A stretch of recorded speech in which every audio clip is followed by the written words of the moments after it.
دنیا میں وقار وہی پائے گا جس کے پاس علم ہوگا۔ میں اپنی بات کرتا ہوں، ایک وقت تھا، پیر صاحب جانتے ہیں میں جب مدرسے سے بھاگ کے آتا تھا تو پیر صاحب مجھے سائیکل سے پہنچایا کرتے تھے۔ میں ان کا احسان مند ہوں، ان کا شکر گزار ہوں، اور اللہ کا شکر ہے کہ مجھے ساتھ میں رہنے کا موقع مل رہا۔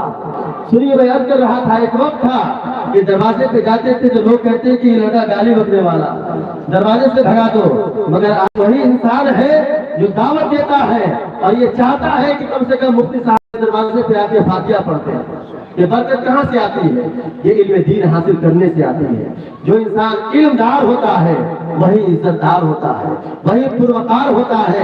علم کے بغیر انسان کچھ بھی نہیں کر سکتا ہے، بس صرف ہاتھ اٹھا سکتا ہے، سبحان اللہ الحمدللہ بول سکتا ہے، محفل بات ختم ہونے کے بعد پھر جیسا تھا ویسا ہی رہ سکتا ہے۔ اس لیے آپ غوث اعظم کی صرف بریانی ہی نہیں کھائیے بلکہ غوث اعظم کی سیرت پہ بھی عمل کیجیے۔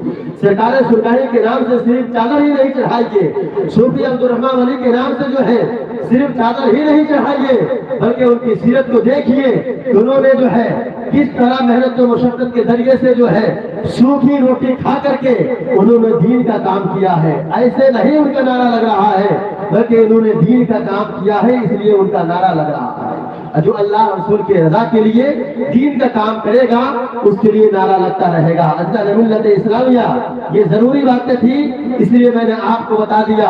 آپ بور نہیں ہو رہے ہیں، بور ہوئیے گا نہیں، زیادہ دیر پیر صاحب کی تقریر نہیں ہوگی۔ پیر صاحب جو ہے دعائیہ کلمات کریں گے اور اس کے بعد جو ہے محفل پاک کا اختتام کر دیا جائے گا۔ گھبرائیے نہیں، بس آخری بات جو ہے اصال ثواب کے تعلق سے سنیے، اصال ثواب کے تعلق سے سنیے۔ ایک مالدار تھا، مگر اس سے پہلے سنیے کہ دیکھیے ہمارا اور آپ کا عقیدہ ہے کہ قبر والے زندہ ہیں، قبر والے زندہ ہیں۔ اس کی دلیل سب سے بڑی یہ ہے کہ میرے مصطفیٰ نے ارشاد فرمایا کہ جب تم قبرستان جاؤ تو سلام کرو، السلام علیکم یا اہل القبور۔ کرتے ہیں کہ نہیں کرتے ہیں؟ اب سلام مردہ کو کرتے ہیں کیا؟ مردہ کو سلام کیا جاتا ہے؟ نہیں کیا جاتا، ہمیں جواب نہیں آتا ہے کہ نہیں؟ سلام زندہ کو کیا جاتا ہے، مردہ کو نہیں کیا جاتا ہے۔ مصطفیٰ نے فرمایا جب قبرستان جاؤ تو انہیں سلام کرو، وہ تمہارے سلام کا جواب بھی دیا کرتے ہیں۔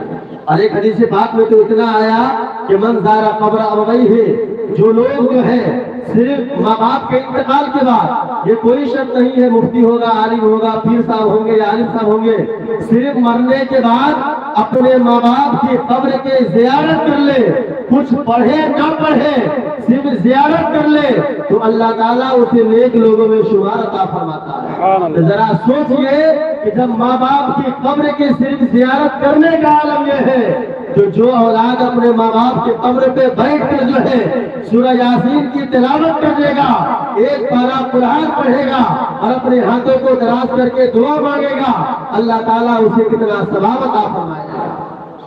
یہ دلیل یہ ہے کہ قبر والے زندہ ہیں، اس لیے میرے مصطفیٰ نے فرمایا کہ تم سلام کیا کرو۔ اور دوسری حدیث پاک جو ہے میں نے چہارم کے موقع سے بھی کہا تھا، بخاری شریف کی یہ حدیث پاک ہے کہ جب جنگ بدر ہوئی، جنگ بدر کے بعد جو ہے اللہ کے پیارے حبیب صلی اللہ تعالیٰ علیہ وسلم کا معمول تھا کہ 3 دن جو ہے جہاں پہ آپ جنگ جیت جاتے آپ 3 دن وہاں رکتے، رکنے کے بعد جنگ بدر میں اللہ نے آپ کو کامیابی عطا فرمائی۔ جب آپ آنے لگے تو جس قبر کے جس کنویں کے اندر جو ہے ابو جہل کے لاش کو رکھا گیا تھا، 3 دن جب آواز آنے لگے تو میرے مصطفیٰ نے جو ہے کنویں کے پاس جا کر کے ارشاد فرمایا، ابو جہل اگر تو ایمان لیا تھا تو تیری حالت یہ نہ ہوتی۔ معلوم ہے خلیفہ دوم فاروق اعظم رضی اللہ تعالیٰ عنہ نے ارشاد فرمایا، یا رسول اللہ، عرض کیا یا رسول اللہ آپ کس سے کلام کر رہے ہیں، آپ کس سے خطاب کر رہے ہیں؟ ان کے مرے ہوئے تو 3 دن ہو گئے ہیں، ان کی جو ہے ہڈیاں گل گئی ہوگی، لاشیں سڑ گئی ہوگی، یا رسول اللہ آپ کس سے کلام کر رہے ہیں؟